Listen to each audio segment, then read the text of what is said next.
Sir ಮನೆ ಮೇಲೆ ಬಂದು ರೌಡಿಗಳನ್ನ ಕಳಿಸಿ ಪೋಸ್ಟರ್ ನೆಪದಲ್ಲಿ ಇಲ್ಲಿರುವಂಥವರೆಲ್ಲರೂ ಹೊಡೆದು ಬಡಿದು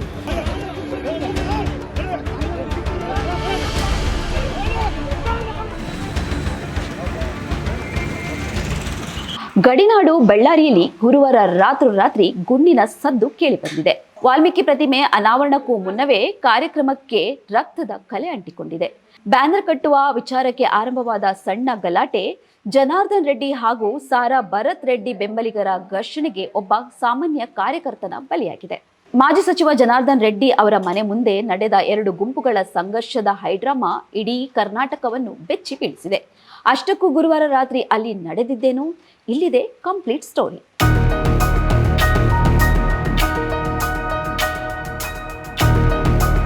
ಉಕ್ಕಿ ಹರಿಯುತ್ತಿರುವ ಆಕ್ರೋಶ, ಅತ್ತಿಂದಿತ್ತ ತೂರಿ ಬರುತ್ತಿರುವ ಕಲ್ಲುಗಳು, ದಿಕ್ಕಾಪಾಲಾಗಿ ಓಡುತ್ತಿರುವ ಜನರು.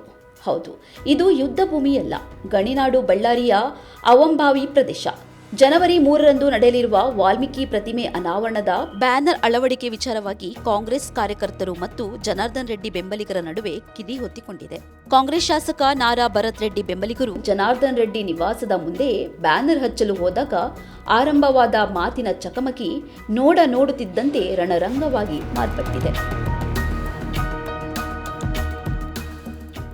ಗಲಾಟೆ ತೀವ್ರವಾಗುತ್ತಿದ್ದಂತೆ ಸ್ಥಳಕ್ಕೆ ಶ್ರೀರಾಮುಲು ಮತ್ತು ಸತೀಶ್ ರೆಡ್ಡಿ ದೌಡಾಯಿಸಿದ್ರು. ಈ ವೇಳೆ ಗಾಳಿಯಲ್ಲಿ ಗುಂಡು ಹಾರಿದ ಸದ್ದು ಇಡೀ ಪರಿಸರವನ್ನೇ ನಡುಗಿಸಿದೆ.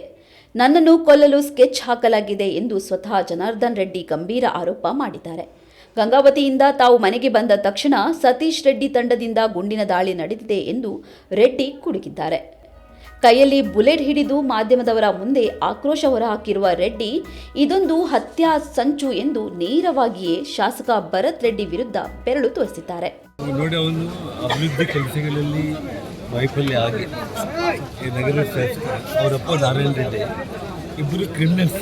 ನಿಮಗೆಲ್ಲ ಗೊತ್ತಿದೆ ಗೌಡ, ಬಳ್ಳಾರಿ ರಾಜಕಾರಣ ಈ ಕ್ರಿಮಿನಲ್ಸ್ ಹೇಗಿದ್ರು ಅನಾವಶ್ಯಕವಾಗಿ ಅವನು ಸಿಟಿಯಲ್ಲಿ ಡೆವಲಪ್ಮೆಂಟಲ್ಲಿ ಫೇಲ್ಯೂರ್ ಆಗಿಬಿಟ್ಟು ಮನೆ ಮೇಲೆ ಬಂದು ರೌಡಿಗಳನ್ನ ಕಳಿಸಿ ಪೋಸ್ಟರ್ ನೆಪದಲ್ಲಿ ಇಲ್ಲಿರುವಂಥವರೆಲ್ಲರೂ ಹೊಡೆದು ಬಡಿದು ಇಲ್ಲಿ ಶ್ರೀರಾಮುಲು ಗೊತ್ತಾಗಿ ಪೊಲೀಸರನ್ನು ಕರೆಸಿ ಶ್ರೀರಾಮುಲು ಇಲ್ಲಿ ಬಂದಿದ್ದಾರೆ.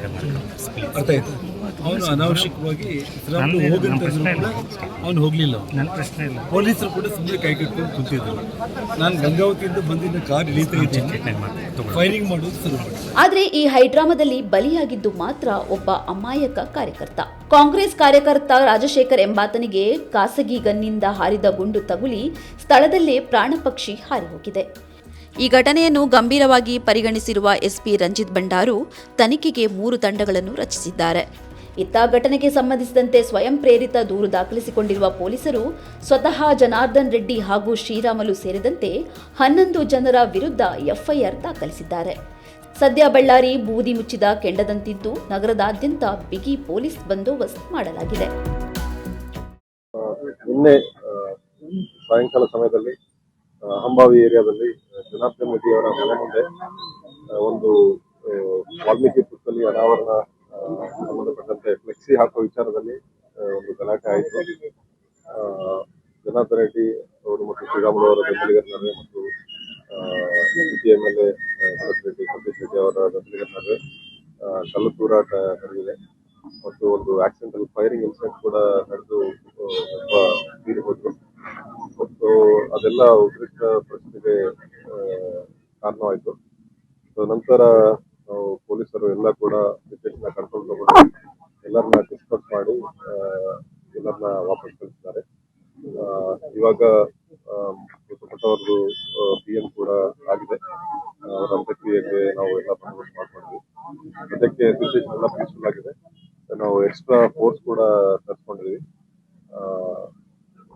ಟೋಟಲ್ 10 KSRP ಮತ್ತು 12 DR ಪಾರ್ಟಿಗಳು ಮತ್ತು ಚಿತ್ರದುರ್ಗ, ಕೊಪ್ಪಳ, ವಿಜಯನಗರದಿಂದ ಕೂಡ ಎಕ್ಸ್ಟ್ರಾ ಫೋರ್ಸ್ ಮತ್ತು ಆಫೀಸರ್ಸ್ ತರಿಸ್ಕೊಂಡು ಎಲ್ಲ ಪಕಡ್ಬಂದಿ ಬಂದೋಬಸ್ತ್ ಮಾಡ್ತೀವಿ.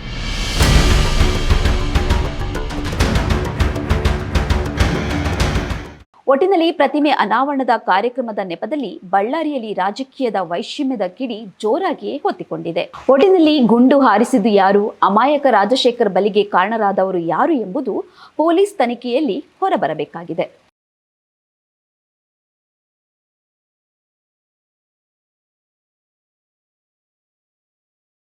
ಹೆಚ್ಚಿನ ಸುದ್ದಿ ಅಪ್ಡೇಟ್ಗೆ ಈಗಲೇ the federal Karnataka YouTube page ಅನ್ನು ಸಬ್ಸ್ಕ್ರೈಬ್ ಮಾಡಿ.